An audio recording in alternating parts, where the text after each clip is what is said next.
देश की बेटी, इस देश में बेटियों को कन्या कहा जाता है। उसे लक्ष्मी, सरस्वती, माँ दुर्गा के रूप में देखा जाता है और नवरात्रा के दिनों में तो साक्षात उसे घर घर में पूजा जाता है।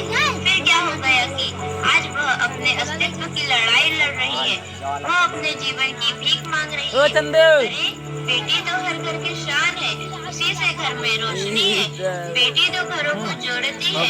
तो आइए बेटियों के सम्मान में हम एक नाटक प्रस्तुत करने जा रहे हैं। इसका शीर्षक है बेटी बचाओ बेटी पढ़ाओ। मीरा, ओ मीरा, तुमने मुन्ना को कहीं देखा क्या? पता नहीं सुबह सुबह कहाँ चला गया। अभी उसने कुछ खाया भी नहीं, दूध भी नहीं पिया और स्कूल जाने की तैयारी भी तो करनी है। नहीं माँ, मैंने तो मुन्ना को नहीं देखा। मैं तो सुबह से बर्तन ही धो रही हूँ। माँ, मुझे भी स्कूल जाना है। मुझे पढ़ना लिखना बहुत अच्छा लगता है। मेरा भी दाखिला स्कूल में करा दो ना माँ। ए छोरी, बड़ी है स्कूल जाने वाली, घर के काम काज अच्छे से सीख ले। आगे चलकर यही तेरे काम आने वाले। पढ़ लिख कर कौन सा तुझको कलेक्टर बनना है? जल्दी जल्दी बर्तन साफ कर। माँ जी, मीरा को भी स्कूल में दाखिला दिला दीजिए ना, उसे भी पढ़ना लिखना जरूरी है। तू चुप कर, पढ़ना लिखना ये तो केवल लड़कों का काम है। उन्हें आगे चलकर घर गृहस्थी की जिम्मेदारी जो संभालनी होती है।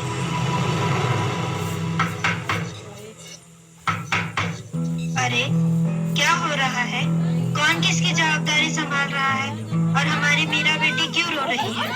देखिए ना डॉक्टर दीदी, दादी मुझे स्कूल ही जाने नहीं देती।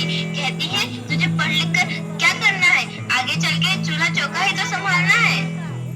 अरे यह तो बहुत गलत बात है माँ जी। क्या आपको नहीं लगता कि हम बेटियां भी पढ़ लिख कर आगे बढ़े? आज समाज बहुत आगे बढ़ गया है माँ जी। आप किस दुनिया की बात कर रही हैं? हम 21वीं सदी में जी रहे हैं। मैं आज ही टीचर दीदी से बात कर मीरा का दाखिला स्कूल में कराती हूँ।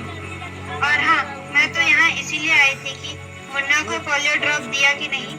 जगह जगह इसके कैंप लगे हैं। अच्छा हुआ बहन जी आप आ गए। अब मुन्ना को पोलियो ड्रॉप भी दे देंगे और मैं इसे स्कूल भी पहुँचा दूंगी।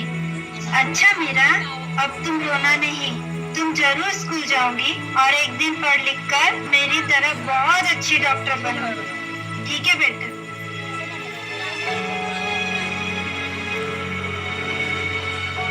बहू, जरा एक गिलास पानी तो लाना। अभी लाई बाबूजी। ये लीजिए बाबूजी। अरे ये देखो, अखबार में प्यारी बेटी के बारे में कितनी सुंदर कविता आई है। आओ मैं तुम्हें यह कविता पढ़कर सुनाता हूँ। कहती बेटी बाह पसार, मुझे चाहिए प्यार दुलार। बेटी की अनदेखी क्यों करता है निष्ठुर संसार। सोचो जरा हमारे बिन बसा सकोगे घर परिवार। गर्भ से लेकर यौवन तक मुझ पर लटक रही तलवार।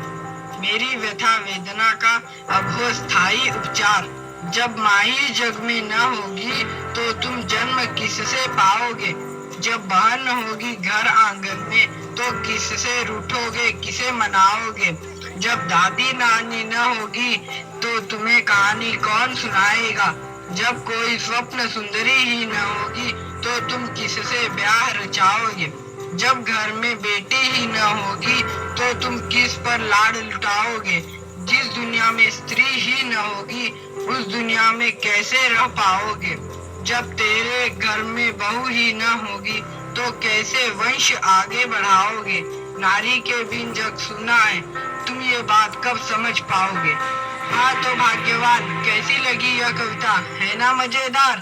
काहे की मजेदार कविता मुझे नहीं आई पसंद। अरे कोई घर में है क्या?